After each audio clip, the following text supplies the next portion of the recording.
I was trapped in the cult. A new true crime docuseries. Everything inside of me was screaming, just go.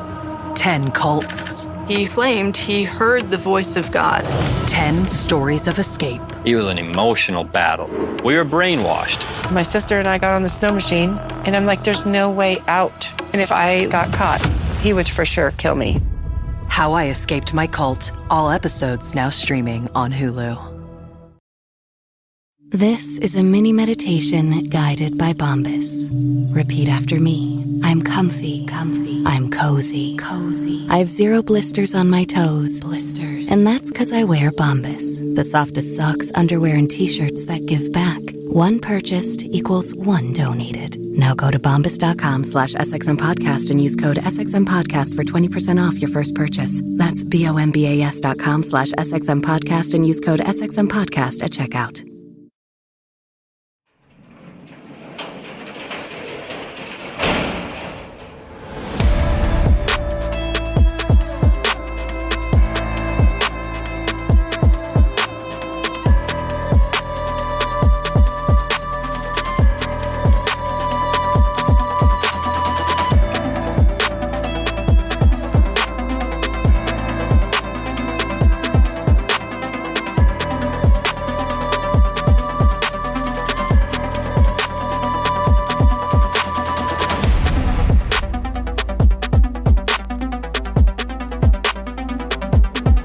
Welcome to True Crime Garage. Wherever you are, whatever you are doing, thanks for listening. I'm your host, Nick, and with me, as always, is a man who has lived his entire life in shame. Here is the captain. And I'm going to continue to live my life in shame. It's good to be seen and good to see you. Thanks for listening. Thanks for telling a friend. This week we are featuring Gold, strong golden ale by the fine brewers over at Yards Brewing Company in the city of brotherly love and championships, Philly, PA. 8% ABV, garage grade 3.5 bottle caps out of 5. And let's give some thanks and some praise and some cheers to our good friends that helped us fill up the old garage fridge for this week's shows. First up, a cheers to Megan in St. Regis, Montana. And a big we like your jib goes out to Jessica Wright in Wyoming. Here's a double-fisted cheers to Melissa and Trevor from West Point, Georgia. And a big tall cans in the air to Cheryl Bullock in Champaign, Illinois. And last but certainly not least, we have Pick Pack Bob in Louisville, Kentucky. Everybody we just mentioned went to truecrimegarage.com, clicked on the pint glass, and helped us with this week's beer run for the beer fund, and for that we thank you. Yeah, BWERRUN beer run for everything true crime. Check out truecrimegarage.com and make sure you sign up on the mailing list. And Colonel, that is enough of the business. All right, everybody gather around, grab a chair, grab a beer. Let's talk some true crime.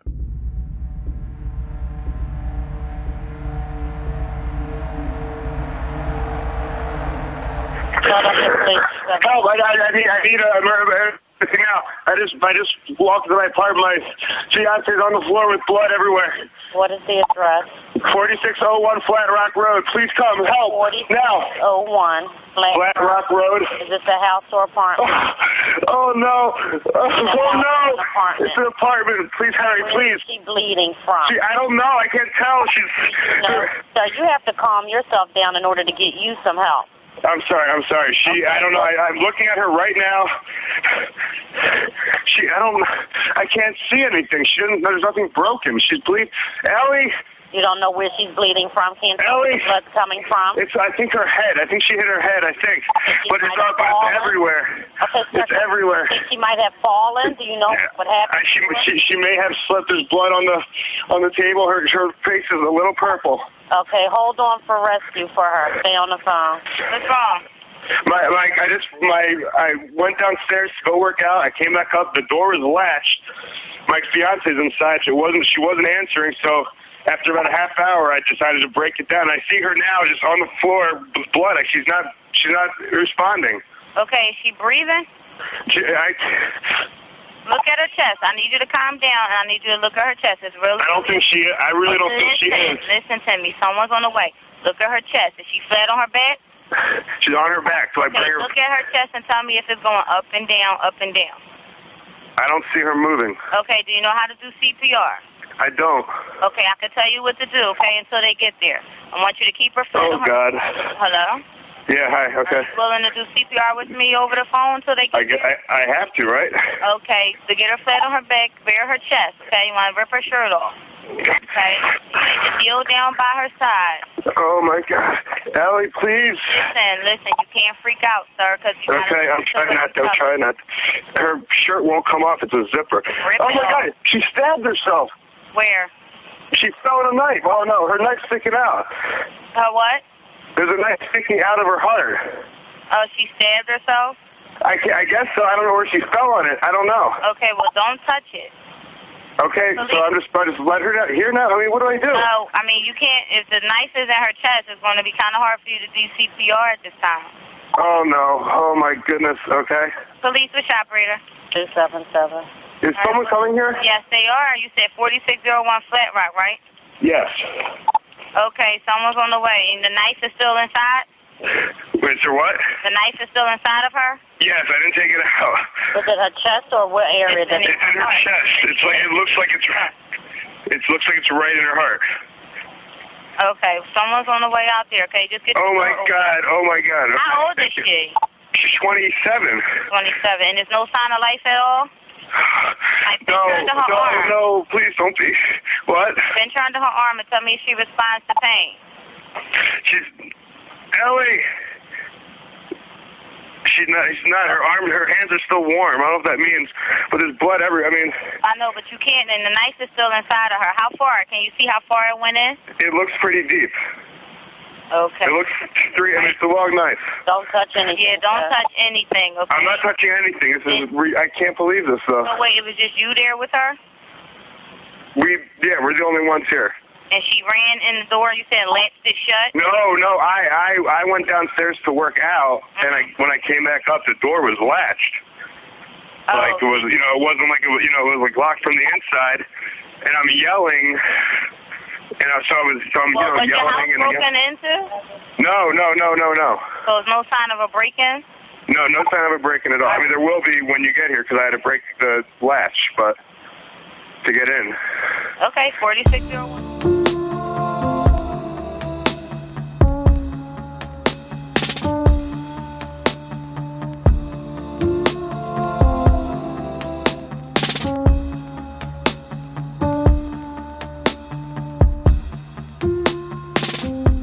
Well, you heard it there, folks. A strange and bizarre 911 call, to say the very least. But this case that we have on tap for you in the garage today is an intriguing one with some twists and some turns and, frankly, some surprising findings and conclusions along the way. We have 27-year-old Ellen Greenberg, whose mysterious and tragic death on January 26, 2011, this has led her parents down a long and troubling road filled with opposition and legal battles simply to determine correctly the manner of Ellen's death. Was it suicide? Was it a homicide? Or should the death have been ruled undetermined? Listen to the facts of the case and decide for yourself. On that day, January 26, 2011, a blizzard hit Philadelphia. Philadelphia received almost 15 inches of snow by the time the storm was over. Many of the municipalities declared snow emergencies. 27-year-old Ellen Greenberg was a school teacher, so she had to leave work that day to return to her apartment. The school closed down. That evening, Ellen was pronounced dead as a result of 20 stab wounds, including 10 to her back and neck. There were more than 36 accidents during the morning of the 26th. That's traffic accidents due to the blizzard, due to the snow. Philadelphia International Airport had 41 morning flights canceled, and it had an average delay of 3 hours. From my understanding here, Captain, the first surge of snow on the morning of the 26th, many of the school districts had to make last-minute decisions to either close or have delayed openings, but many closed early that afternoon. And we know that Ellen went to work that day. The school closed early that day, and she had to go home. We will go through that day in great detail, but first, let's go through some background information. Ellen Greenberg was born June 23rd, 1983 in New York City to parents Josh and Sandee Greenberg. The Greenbergs themselves, the parents, they met on a blind date in New York City in 1978, and they also lived in northern New Jersey. Josh was a periodontist. About their daughter, says mother Sandee Greenberg, Ellen, she was a really fun, adorable, very loving, bubbly young woman with a bright future ahead of her. She loved life and was very positive and upbeat. She was competitive, giving her best from the softball field to the golf course. And here's a quote that's going to get you right in the heart. Ellen had a great smile, says her father, Josh Greenberg. Quote, not a big smile. She had a great smile, end quote. In 1994, the family moved to the Harrisburg area where Sandee is from. Ellen was in middle school back then, attending Susquehanna Township schools. This is suburban Harrisburg, Pennsylvania. Harrisburg is the capital city of Pennsylvania with a population of over 50,000 people in 2020. After graduating high school, Ellen attended Penn State University, where she worked as a lionizer, introducing athletes and their parents to the campus and even helped out on the football field. I've seen these people in action from being a person that held season tickets to Ohio State Buckeye football for many years.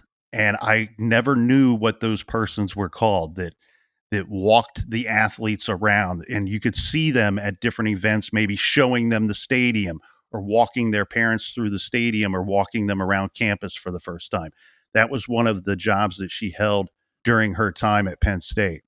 She graduated from Penn State with a degree in communications, and after that, she decided to attend Temple University, taking night classes to earn teaching credentials, after which she became a first grade teacher at Juanita Park Academy in Philadelphia. She loved Penn State and loved Penn State football is what everybody says here, Captain. A big part of the story, as we know from the 911 call, is Sam Goldberg, who was Ellen's fiance at the time of her death. The two of them met in 2007 through a mutual friend. And then in the summer of 2010, this is after 3 years of dating, Sam proposed to Ellen on the beach during a trip to the great state of California. She says yes. And after getting engaged, Ellen Greenberg and Sam Goldberg moved to a apartment on the 6th floor over the Schuylkill River in Philadelphia. This is the Venice Loft Apartments, and it's located at 4601 Flat Rock Road. They are Unit 603, located on the 6th floor of the building. The wedding is scheduled for August of 2011. Now, in the winter of 2010, Ellen's parents and some of her friends, they say that this is when they noticed a significant change in her behavior. We heard how her mother described her. We heard how her father described Ellen. And so she was always this cheerful, composed person. But they say around this time she became increasingly anxious and very stressed. And when questioned about this, about these changes, people voice their concern, ask her what's going on. Ellen attributed a lot of her anxiety to work pressures, did cite that there was stress coming from planning the wedding. But it seems like everything's going right and right on schedule. She goes to a great university. She gets a good education. She gets a good job. She finds her man. Her man proposes. This is setting up to get married and probably start a family within the next few years. She's right on schedule. So it's a little odd to me that she feels so stressed or that there was some kind of change in her personality or maybe her outlook towards life. In December of 2010, her anxiety reached a point where she even expressed a desire to quit her job and to move back home with her parents. And one particular text that stands out, her parents say that she texts them, quote, "I want to leave this place, get me out." Which I find strange because it's one thing to say, hey, this job is stressful. I need to leave my job. But to move home when you're already roommates with your future husband, why would you want to leave that situation? That to me is some kind of foreshadowing or some indication that not just her job is stressful, but maybe this relationship is stressful as well. The phrase "I want to leave this place" is very troubling to me because it could mean any number of scenarios. It could mean her job. It could mean her relationship. Place is oftentimes used as an abbreviation for any number of things, right? It could simply be they moved into this apartment complex and she hates this apartment complex. I want to leave this place. And then if you want to take it to the extreme, you wonder and you worry, does she mean this world, her life? I want to leave this place, get me out. There's Right. not any great definition that is put to that text. And it's concerning and it's troubling, but we don't have anything to expand on what she meant by choosing those words and sending them to her parents. Now, some of this information I want people to keep in mind will not be known to those around Ellen until after her death. So on December 18th, 2010, this is a little more than a month before her death, someone using Ellen's computer, and I purposely changed this. So if you go to crimetimelines.com, which has a wealth of information on this particular case, and a wealth of information on some other cases as well. That website probably has the most information that you can find on the Ellen Greenberg case. Now, I used their timeline, but I overlapped it with a couple of other timelines that are found online as well. So we would have the ability to kind of triple check those sources and that information. But one thing that irritated me a little bit, Captain, with the timelines that I was able to find online is they often say that Ellen searched these terms. Right. I don't think that's fair. What we do know is someone searched the terms that we're about to discuss using Ellen's computer. It's reasonable to say that Ellen searched these terms, but it's not factual. It's not proven 100%. So on December 18th, 2010, someone using Ellen's computer searched the terms suffocation and suicide methods. It's important to note here that she does have her own computer. So she's living with her fiance, but he has his own computer as well. Right. But sometimes when you're living with somebody, you have a computer that the whole house uses. Now, back to Ellen asking her parents, this is around the same time that she asked her parents or mentioned to her parents the thought of moving back home, back to Harrisburg, Pennsylvania. They thought this was odd, giving her impending marriage. And like you said, she's already living there with her fiance. They say that Ellen told them that this had nothing to do with her fiance. Now, around the same time, her family urged her to seek professional help. So Ellen goes and sees a psychiatrist on 3 occasions that we know of, who prescribed for her Klonopin and Ambien. Klonopin for the anxiety and panic attacks, and Ambien for her insomnia. Again, was she suffering? We've already mentioned anxiety. There had been no mention of panic attacks up until this moment, and no mention of insomnia up until this moment. But I'm going to make the assumption here, Captain, if the doctor prescribed these medications for this purpose, then these were things that she was experiencing and suffering through. Well, and the difficult thing with any mental illness is we don't know exactly how the medication is going to affect each individual patient. It could make the situation better, but it could make the situation worse. And most of the time, when doctors are prescribing new medications to help with mental issues, they will say, hey, if you're feeling worse because of this, let me know. Yeah, and the insomnia thing is scary for me to think about too, because we don't know to what degree is this. Is it simply I'm having trouble falling asleep, I'm having trouble staying asleep, or is it straight up like the Machinist movie where the guy doesn't sleep for days and then it becomes weeks and even longer than that? And I mean, you can only imagine the extremes that one would experience if they were not getting any sleep at all. Well, like I've said many times on this show, I think we need to talk about mental health more openly and honestly. And anytime somebody has reached out to me and said, "Hey, you've talked about it on the show, could you give me any advice?" I'd say 4 things: hydration, sleep, diet, exercise, / just moving. Doesn't have to be going for a run, but maybe going for a walk. But like I said, sleep is so important. And anybody that has dealt with distressors or any mental illness, you could be having a horrible day. Maybe you're having panic attacks, you're having anxiety, you're having crying spells. You get a good night's sleep, sometimes that can fix everything. So if you're having problems with your sleep, that could amplify the mental illness. And I don't know if you have any familiarity with these 2 drugs that we just discussed, but I believe they're both technically a narcotic, that they're at that level. Now, I did take Klonopin very briefly. I was prescribed it, and the way my body reacted to it was I felt like I had just shotgunned about 4 or 5 beers. Like I felt buzzed when I would take one. And I didn't like the feeling, and for that reason, I was taken off of it. Like you said earlier, a good doctor will say, "Tell me how this feels, or tell me what you're experiencing early on. So if this isn't right for you, we can switch you to something else." Ambien, I've never taken. But I know a lot of individuals that have taken Ambien, and they've described it to me.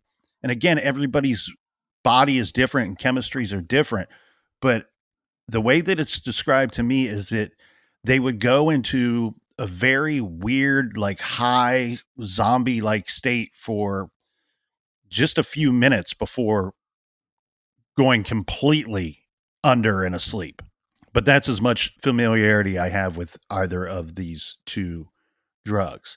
Now, sometime around the holidays, Ellen Greenberg began to change for the worse, according to those closest to her. She was anxious, overwhelmed at work, less eager to appear in photographs. The work thing I find to be a little strange because I have heard and read plenty of people saying how much she enjoyed being a teacher and how much she loved teaching the kids that she taught, and she loved the school. She could be going through changes, or the environment could be changing itself. She did talk to a cousin about moving into her guest room, but didn't say why. She asked her father if she could come home to Harrisburg, but didn't say why. He told her to see a psychiatrist. We talked about that. And her mother came to visit her, concerned, around this time too, trying to find out what was wrong. But she felt that Ellen wasn't being forthcoming with all the information, that she was holding back.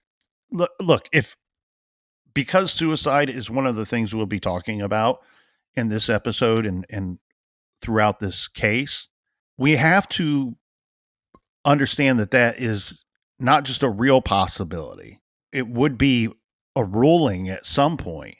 We can't say exactly what it is that Ellen was experiencing, or if she even understood it for herself, especially if this ends up being a suicide case. Yeah, I mean, that's, to me, the definition of mental illness is having a hard time processing what your mind is putting yourself through. And maybe not even understanding your own emotions, your own feelings, your own thoughts. Right, because if you understood them and you were able to control them, that's not mental illness. I'm going to fast forward a little bit here, Captain, to January 8th, 2011. This is when Ellen texted her mom saying, "I'm starting the medication." So she abbreviates some of this. "I'm starting the med. I know you don't understand, but I can't keep living with feeling this way." End quote. Then 2 days later, on the 10th, someone on her computer, on Ellen's computer, someone searches the terms "quick death" term quick death, and someone opened an article on euthanasia and browsed a website about painless suicide. On January 22nd, Ellen sent out her save the date cards for the wedding, and she was helping her close friend with her friend's upcoming wedding. On that day, they go shopping for bridesmaids' dresses. While looking for dresses, Ellen just starts crying uncontrollably, and she tells her friend, "I'm sorry. I know I'm not myself, but I'll get it together." Let me just put this out there, and maybe you'll agree, maybe you'll disagree. But even if you're marrying your best friend, even if you're in a relationship that has been very positive towards you, some people get emotional or have some confusion. That's why we have the term cold feet, right? Mm. Because it's the death of the single self. And now you're entering a partnership where a lot of people break up. Boyfriends, girlfriends, they break up. Relationships don't last forever.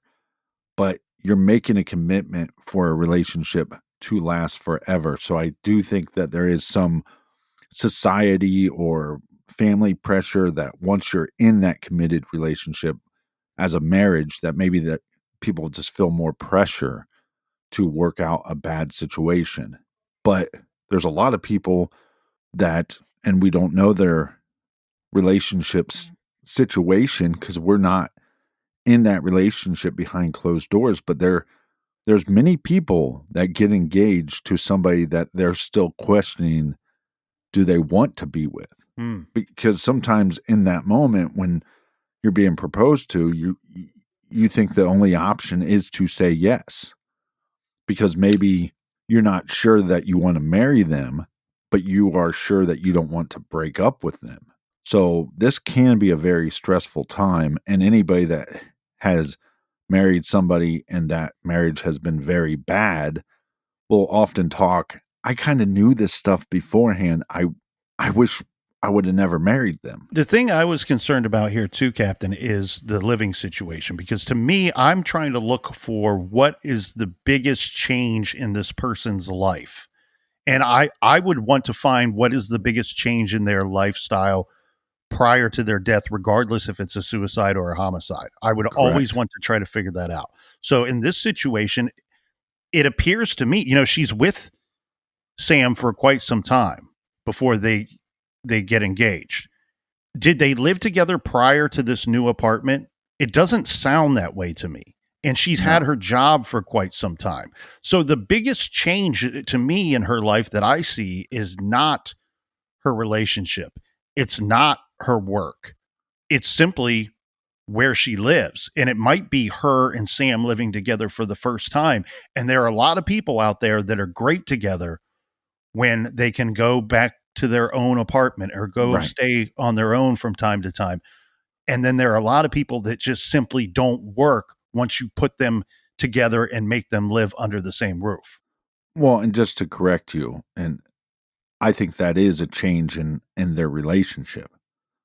Yes. So she has a change in her living situation, but there is a change in the relationship. They went from boyfriend and girlfriend that live separately to boyfriend and girlfriend, or fiancés, what a stupid word, that are living together. And how many, well, I've heard this from men and women. Oh, they were so clean and so organized. Every time I'd go over to their apartment, it was so clean and organized. Now we live together and they're just a slob. Mm-hmm. So things do change when you start living together. Oh yeah, when you're dating, it's like a job interview for most of it. But once you live together, it's like you've hired the person and now you figure out how they really conduct themselves on a day-to-day basis. And just like at work, you might not approve. We're like fine wines. We just get better with time. But back to your point, there's a major change in her life. And it's not just this engagement, but it's the change in the living situation, and it's a change in the relationship situation.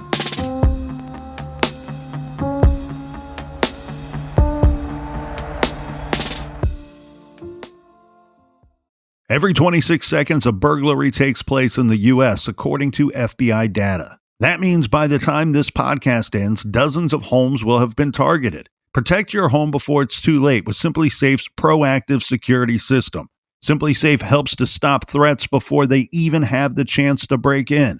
Simply Safe's Active Guard outdoor protection uses AI-powered cameras, backed by live professional monitoring agents to monitor your property and detect suspicious activity. If someone's lurking around or acting suspiciously, those agents see and talk to them in real time, activate spotlights, and even contact the police, all before they've had the chance to get inside your home. I love Simply Safe. Here at True Crime Garage, we've been telling people to get Simply Safe to protect your home and business for years now. I feel confident telling you that this is the most complete security system out there. And it's the type of system that can stop crimes before they even happen.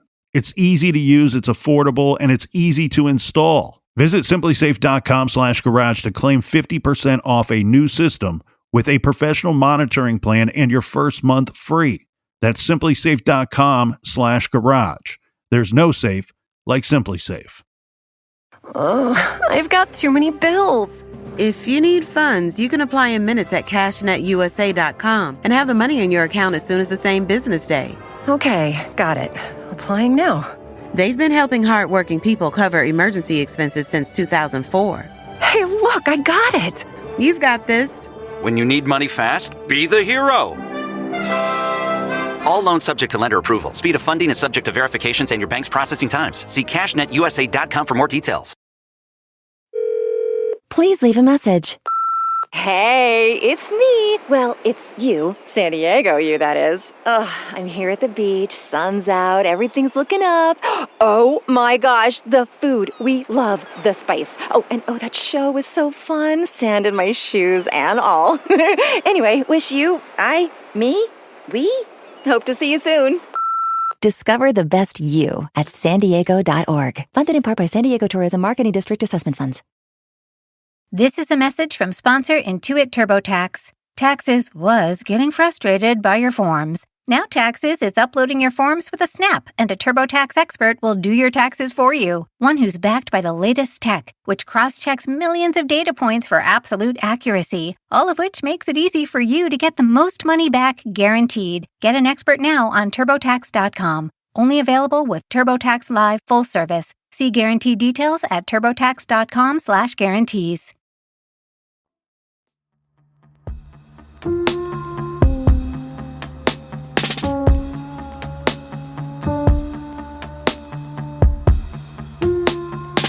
All right, cheers, mates. Thanks for joining us here in the garage. Talk hands in the air, party to the people in the back, windows to the walls. Cheers, Colonel. Cheers to you, Captain. We're going to start on the day in question, January 26th, 2011. Let's get right into it. At 7 a.m., Ellen speaks with her mother. Around noon, Ellen received a text from a friend that says, "You're getting out early," to which Ellen replies, "Thank goodness." So this is in regard to the school being closed that day due to the weather, which we now know at 1:15 p.m., Ellen Greenberg left her job as the school closed due to the severe weather. So she's leaving at 1:15 p.m. She stops for gas on her way home using her Visa card. At 2:30, she makes a call to a local restaurant. This marker is a little strange here because she doesn't order anything. We don't know what the call is in regards to. It could just be to find out if they're open. Or if they're still going to be delivering even with the snow. She could be planning on what are they going to do for dinner type situation. And we'll call back with the order later. At 2:33 p.m., Ellen called someone. This call lasted about 30 seconds. This call was placed from her apartment. And we do know that she was conducting some work from home after being sent home early because she used her computer to remotely enter grades for her students a little after 2:30 that day. At 3:47, Ellen sends her final text. We can give a little bit of background here on this text. From what I understand, this text was a back and forth with a friend of hers. Alicia Young is the woman's name, and the text seemed to go back and forth for about 5 to 10 minutes, in which Ellen is mentioning to her friend ongoing trouble at work or ongoing trouble with her position as a teacher. According to this friend and others, they all agree, saying it in chorus, that Ellen was experiencing a lot of stress and this was due to her work. We should give a shout out to CNN has done some great investigating reporting on this, and I mean actual investigation on this case as well over the years. At 4:45 p.m., Ellen's fiance, Sam Goldberg, left the couple's home.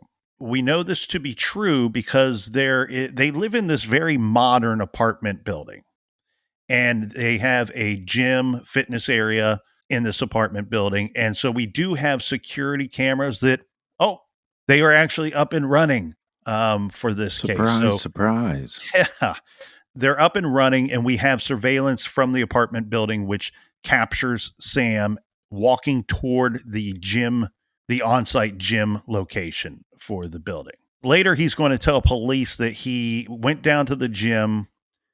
He believes it's 4:50 p.m. So let's say 4:45 to 4:50 p.m.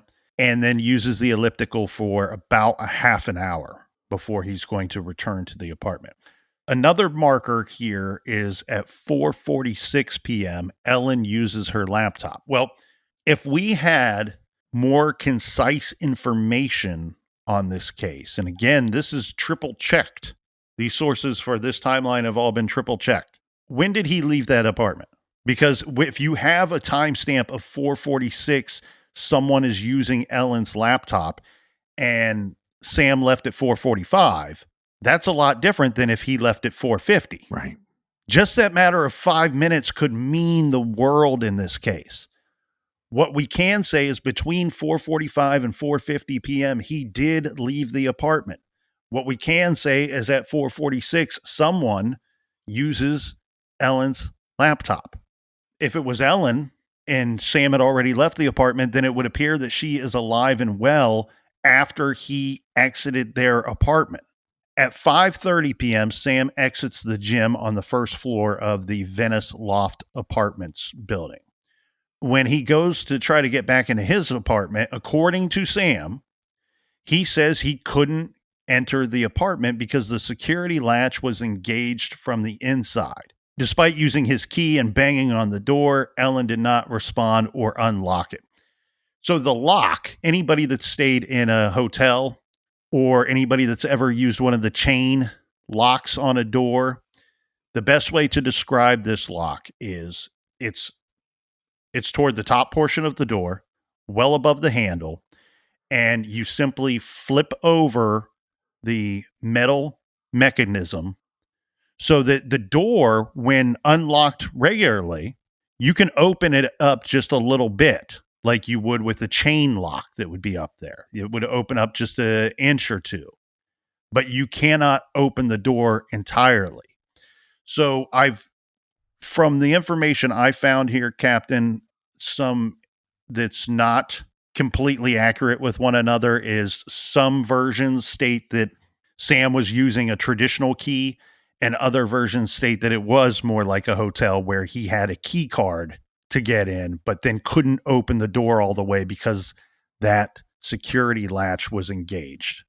Right. From about 5:32 p.m. till 5:54 p.m., we have Sam who is trying to communicate with Ellen. Most sources say that he's just sending text. I did find at least one source that said he also emailed her, but I could never find any information more about the emails.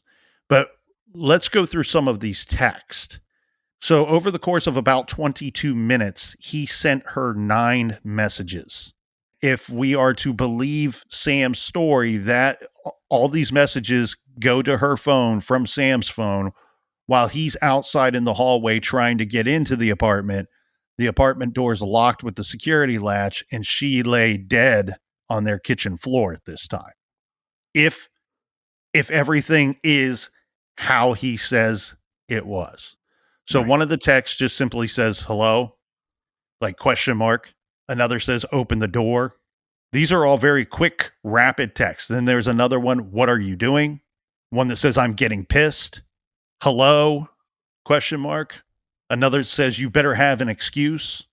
The next text says what the fuck? Next text, you have no idea. Does the you have no idea one sound, and I'm getting pissed and you have no idea sound a little threatening to me? Those ones sound a little threatening to me, and so I had a little bit of a concern here. But again, I guess we have to remind ourselves if, in fact, these texts are authentic. We do know these texts are sent. That's not a question.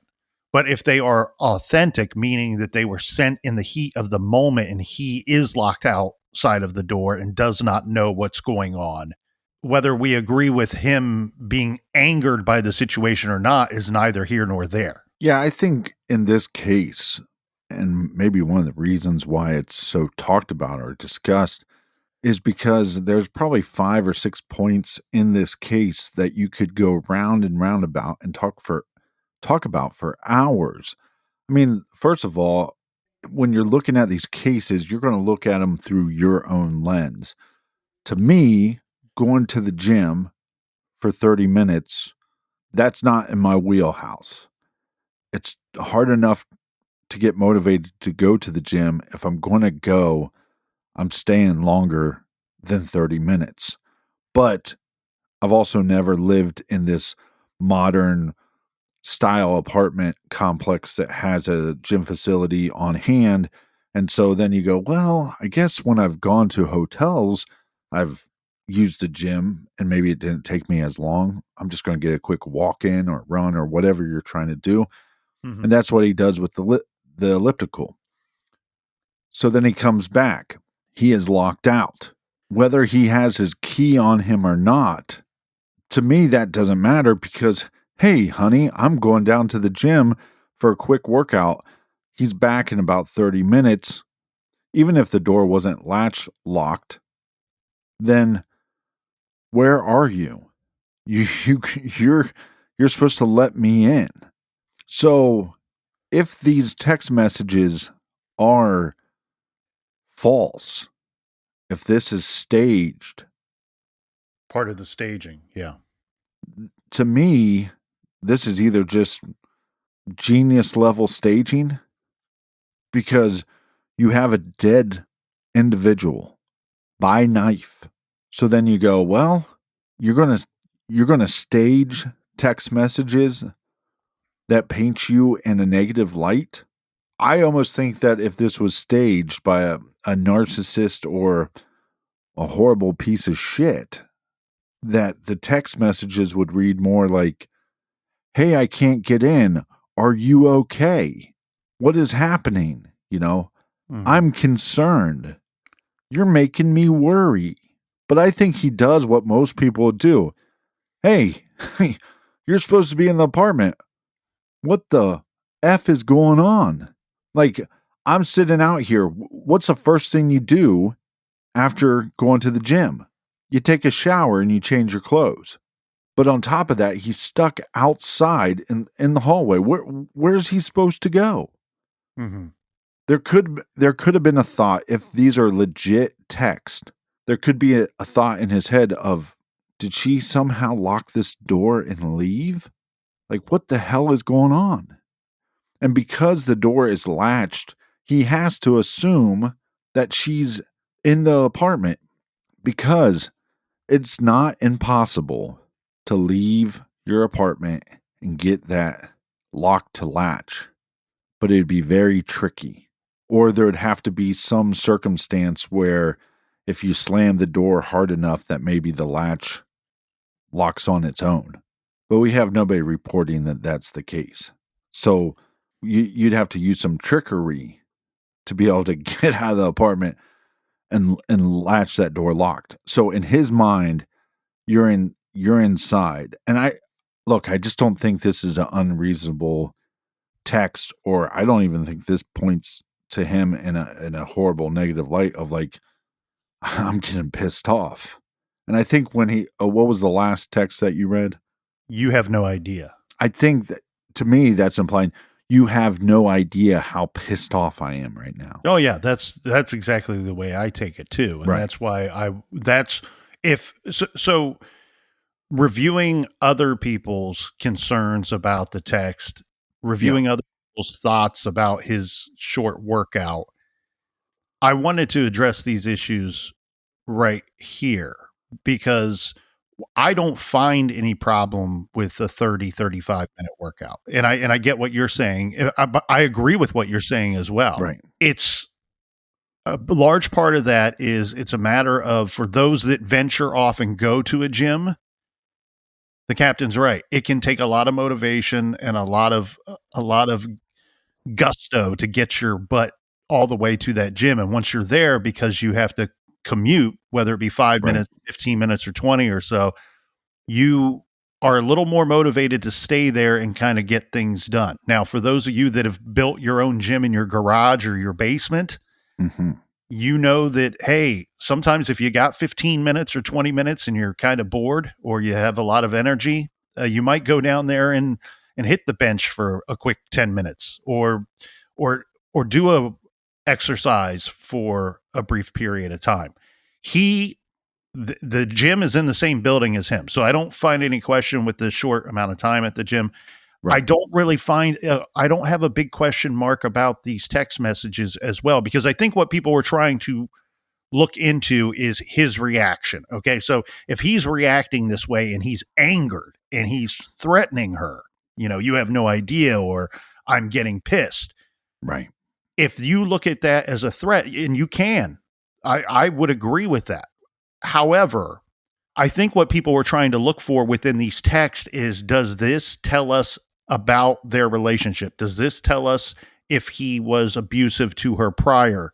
Does this give us any insight into how he conducts himself in that relationship? Well, the main reason that I was bringing up the questioning, the 30-minute exercise, is because I'm trying to point out that we have to be clear every time that we're looking into these cases to recognize that we know we're looking at this case through our own lens. So sometimes we have to take this a step back. And we have the added advantage of looking at this retrospectively, right?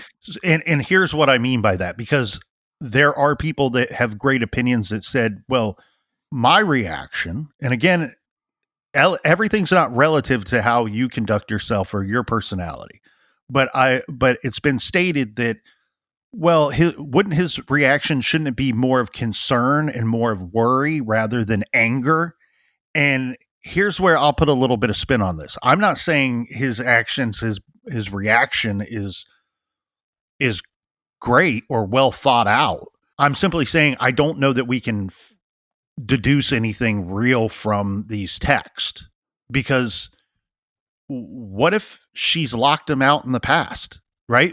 There would be nothing to me more aggravating than having a home and not being 100% in control of when I can enter that home or not. If she's locked him out before by accident or because she was upset about something, right, or what have you, maybe he's been in this situation before where she, and I'm not trying to victim blame here, where maybe she overreacted or locked him out unnecessarily. And so he's kind of jumping to that conclusion and he's angered right away. Like, what are you doing? I just went down to the gym for a bit. So I don't think we can really figure a whole lot out here. And I don't know that we should really be concerned at any high level that he seems to be angered rather than worried, because keep in mind, we are retrospectively looking at this. We have the advantage of knowing that somebody searched out suicidal terms on her computer prior to this. If it were in fact Ellen that did this, does he even know about that? Right? If he's not seeing this side of her, we have her friends and family saying that there was a change in her, a great change in her in the winter of 2010. According to those same people, at least the family's told that it doesn't have anything to do with the fiance. was she able to hide and mask this from him, and therefore he wasn't worried right away, he wasn't concerned right away, it was more of an anger thing. That's what's missing. So also, we love going through these timelines because they are paramount to every case, but what is missing from this case, in my opinion, is what questions were asked early on in this investigation, and did we ask the right questions? Because with as much information and a wealth of information that there is out there about this case, there are things missing from this investigation. There's information that is not there, and I think that it's not there because these questions either weren't asked or they weren't asking the right questions. Because my first concern as a detective, if I found this information on her computer, I want to know from Sam, how was she behaving to you? Did you notice a change in her as well? And if you did, why weren't you concerned? Well, and we hear from her family and we hear from friends this idea of, I want to leave this place. Maybe I can stay with you. I want to come back home. To me, that's, again, indicative of something's going wrong with her work, but also something's going wrong with her living situation.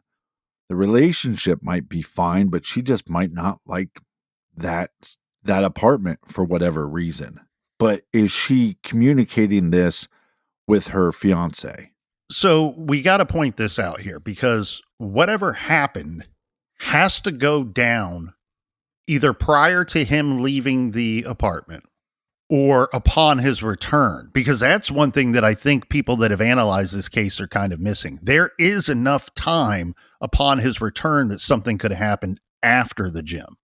It's a very small window of time, but there is a window. Well, no, and these text messages, then it's a different light, because if I come back from the gym and I'm locked out, right? Mm-hmm. And I'm a little upset. I just finished my workout. I want to get in, take a shower, unwind for the day. Why is the door locked? And this is where the investigation, you have to turn over every stone. You can't just simply look at this situation and go, well, it's possible that she committed suicide, so I'm not going to look into these other things. Is there any evidence that she was in the shower? Is it possible that she accidentally locked the latch and then went into the shower, this making him angry? Do we have any signs of abuse in the relationship? Do we have, you see what I'm saying? Because is this enough of a reason for them to get into an argument and then she's stabbed 20 times and dies? Maybe. If this guy is hot-tempered, because what we do know is he can't get into the apartment, so he has to go down to security. This is a very odd scenario, because we have this murdered individual or an individual that committed suicide, and we can't really put the onus on that there could be another killer, because not only do we have cameras that actually are working, mm-hmm. but we have security guards or concierge, which a lot of times in these buildings, they're one and the same. Yes. And we have cameras working and we have security. So he has to go down and talk to security and to say, hey, I can't get into my apartment. The latch is locked. Yeah. And so that is the scenario here, right? We have either he killed his fiance or she killed herself. There's no alternative suspect here really to be discussed that we can believe at this time, right? There's never been anybody ever else pointed toward. And then the fact that there are surveillance security cameras is highly suggestive that it is one of these two scenarios. So I want to go through some information here that is paramount to the timeline itself. So we do know that Sam's phone is silent from 3:40 p.m. until about 5:30 p.m. on the day that Ellen died. Now, we already mentioned that we know that he left the apartment sometime between 4:45 and 4:50 to go down to the gym for a quick workout on the elliptical. So that means there's no activity on his phone for approximately 1 hour prior to him leaving for the on-site gym. Some people wonder if this is suspicious. It could be. I mean, it means that we have about over an hour that we know that the both are in the apartment at the same time, and he's not occupied, at least by his phone. So what could he be busy doing? We should point out, though, too, that from his phone data that's been collected, there was a gap the prior day from 4 p.m. to about 7 p.m. So this may be part of his routine as well, that he's just not busy on his phone between these particular hours. Now, he's active again at 5:30. That's because, according to his story, he can't get into the apartment. That is when he starts texting his girlfriend. And that we know that those texts, it's about 22 minutes over the course of 22 minutes. So that would be from 5:32 p.m. to 5:54 p.m. Now, kind of backing up that, this corroborates a portion of his story, or at least gives some ear witnesses, because we do have neighbors that say between the time frame of 5:30 and 6 p.m. on that day, we did hear Sam shouting out Ellen's name several times. What's interesting about that to me is I can infer from the situation that if ear witness can hear one thing, they probably can hear most things. Right. So they're not hearing screams of bloody murder at the same time either. So it would appear to me, based off of this information, the limited information, is that if he did it, something happened prior to him leaving that apartment. If you're going to plan out a murder and you know how to get out of that apartment and latch that lock that seems to be only able to be locked from the inside, then just think about that for a second. I'm going to commit this murder. Nobody can see inside the apartment. So as long as nobody hears her, I can simply go out the door, make sure it latches, go for a quick workout. When I come back, the door's locked. Go to security. Hey, my door's locked. I can't get in. So therefore, it's impossible that I killed her because the door was locked. Yeah, there was a statement that he made that he believed that either she was taking a nap or maybe hopped in the shower, like you had said, or was busy working on her laptop with her headphones on. Right.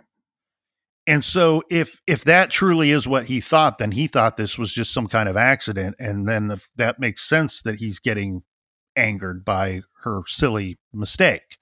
But right.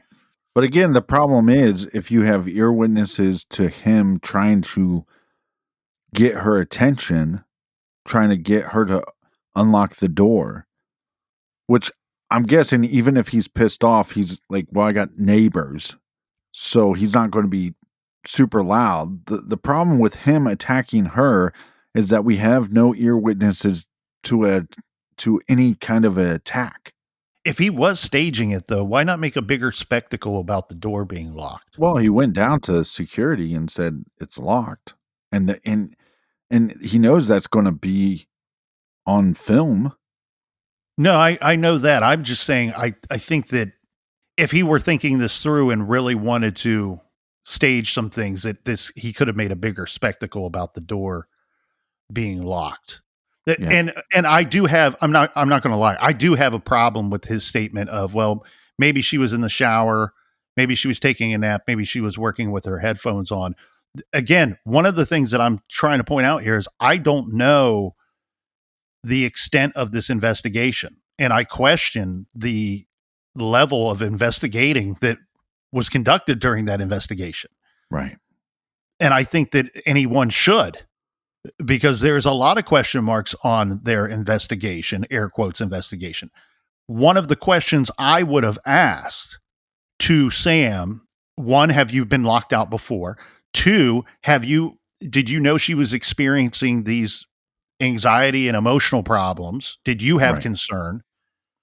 And 3, you're actually able to open up that door, even though it's just an inch or so.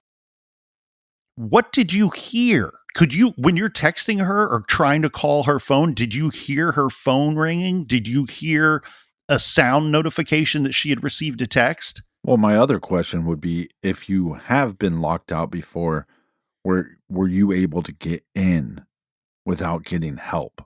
Well, and let's take that a step further. You had said prior that it might be incredibly difficult to lock the door either by accident or from the outside, but you're leaving that as a possibility. So let's pretend that that is a possibility. If that is a possibility, that's why I'm asking that last question.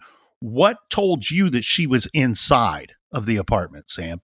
I get it that maybe it was just a gut feeling, or it was the only thing in the moment that seemed logical, but I would accept that answer. But I want to know, was there further indication to you, Sam, that she absolutely was inside that apartment before?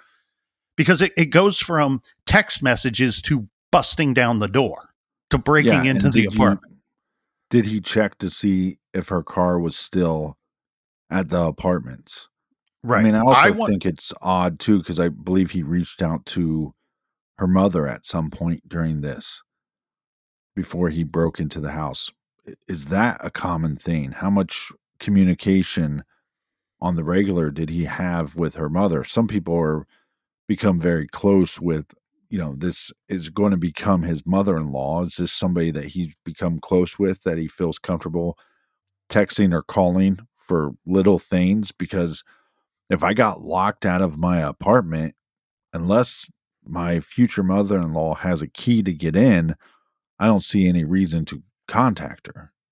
Now, I could see, well, I busted in the door to get in the apartment and I didn't find her in the apartment, so then I called you, because that might throw up some red flags in my brain. So that is a little unclear to me here, Captain. The information I have says that he calls Sandee after breaking into the apartment, but again, that might not be 100% accurate. That's just the information I have.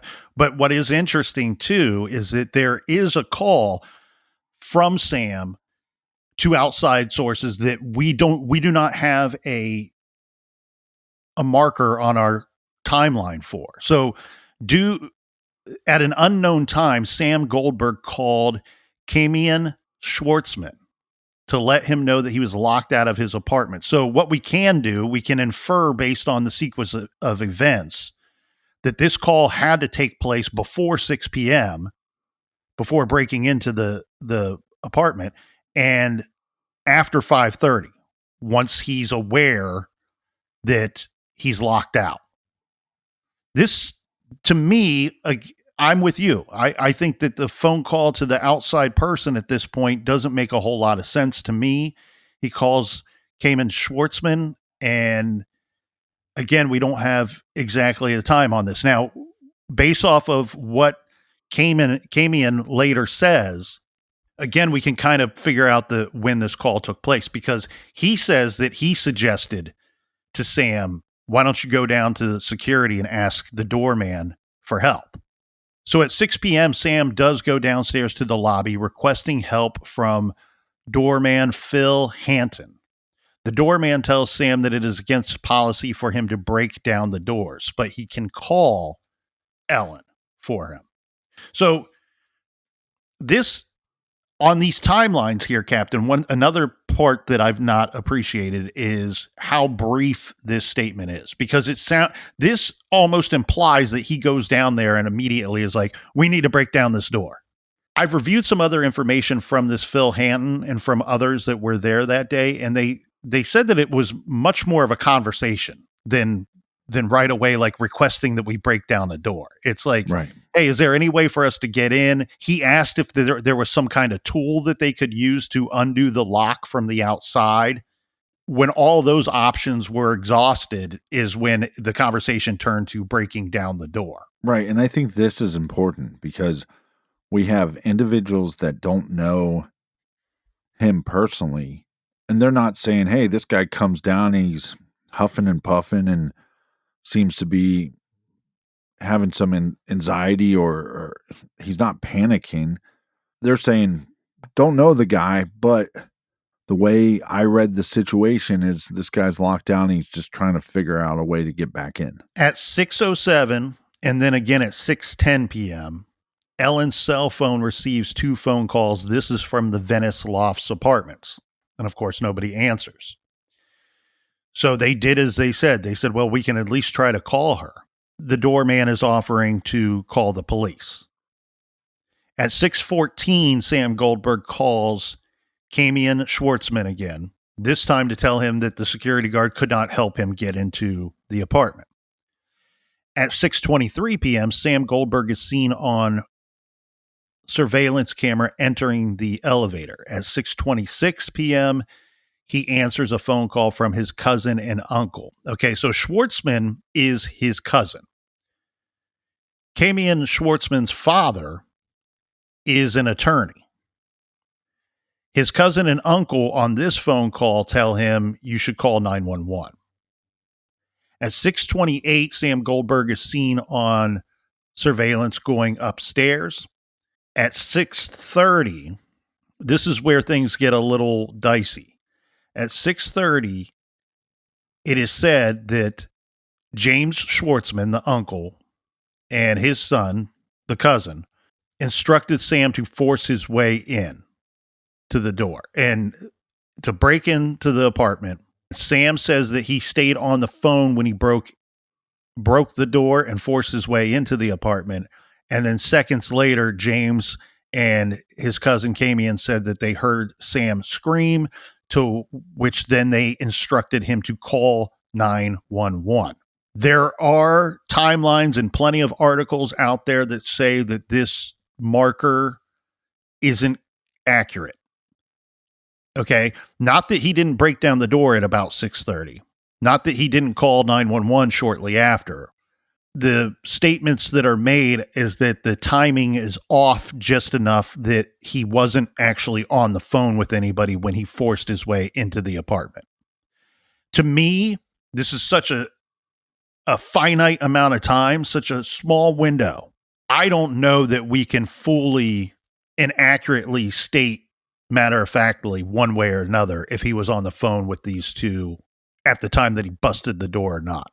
I mean, we're talking, this is really breaking down it by second if you start looking at these timeline comparisons. I frankly don't know that that means anything. To me, it doesn't point me one direction or the other, murder or suicide, if he happened to be on the phone with anybody at all when he busted into the apartment. Not at that very moment. Yeah, I don't think it's definitive, but if I was talking to my cousin and my uncle and I didn't think it was like that big of a deal, I'm just trying to get into my apartment and they tell me to bust down the door, well, I'm hanging up the phone and trying to bust down the door.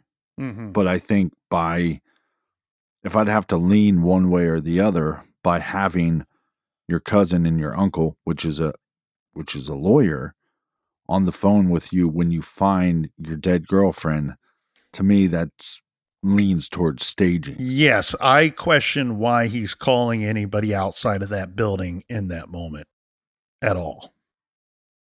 Regardless of who. If it was her mother, we know he talked to his cousin and his uncle. That's not where my head would go. If anybody outside of that building needed to be made aware of that situation, in my mind, in that moment, would be police. And that's it. Yeah, but it's establishing his whereabouts and it's establishing basically his demeanor at that time. So, or is it asking an attorney for help before the cops get there? Right. And again, because it's family members, we don't know what he said to them or what he didn't. We don't know. But even just the calls to the cousin, or if it's a call to her mother, or it's talking to the security guard, you're establishing your whereabouts, you're establishing your demeanor, and that's essentially establishing an alibi. And so if it's staging, this guy is pretty sophisticated. At 6:36 p.m., emergency responders arrive on the scene, and at 6:40, she's pronounced dead. She had 20 stab wounds, with 10 of the wounds to the back of her neck area in the back of her head. At 7:30 p.m., James and Camian Schwartzman arrived at the Venice Lofts apartments. This after they say that having received multiple calls from Sam Goldberg. The medical examiner is requested at 7:31. So at the scene at this time, we would have police on the scene. One thing that's troubling here is on the record, we don't have detectives showing up to the scene until approximately 8:20 p.m. And the reason why I'm citing that here, Captain, is one, it was like, eventually, once they all arrived, it was like 6 detectives on the scene. But I think it's key here to point out, yes, we have police here. Yes, we have the decedent is here. Yes, we have the person that owns the apartment with the decedent is there. We have some of the key people, but what we also have at the scene, 50 minutes prior to detectives being on the scene, is an attorney and the cousin of the fiance.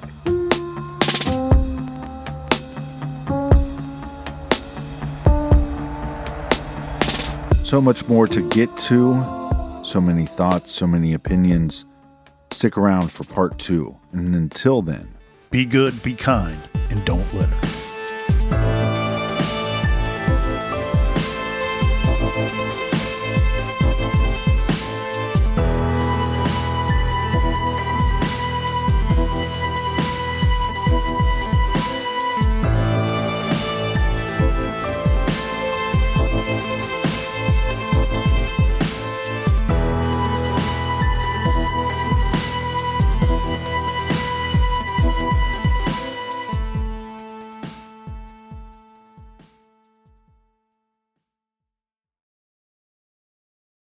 Psoriatic arthritis symptoms can be unpredictable. I had joint pain, and I couldn't move like I used to. I needed relief. I got Cosentyx. It helped me move better. Cosentyx secukinumab is prescribed for people 2 years of age and older with active psoriatic arthritis. Don't use if you're allergic to Cosentyx. Before starting, get checked for tuberculosis. An increased risk of infections and lowered ability to fight them may occur, like tuberculosis or other serious bacterial, fungal, or viral infections. Some are fatal. Tell your doctor if you have an infection or symptoms like fevers, sweats, chills, muscle aches, or cough, had a vaccine or plan to, or if inflammatory bowel disease symptoms develop or worsen. Serious allergic reactions and severe eczema-like skin reactions may occur. Learn more at 1-844-COSENTYX or Cosentyx.com. Ask your rheumatologist about Cosentyx.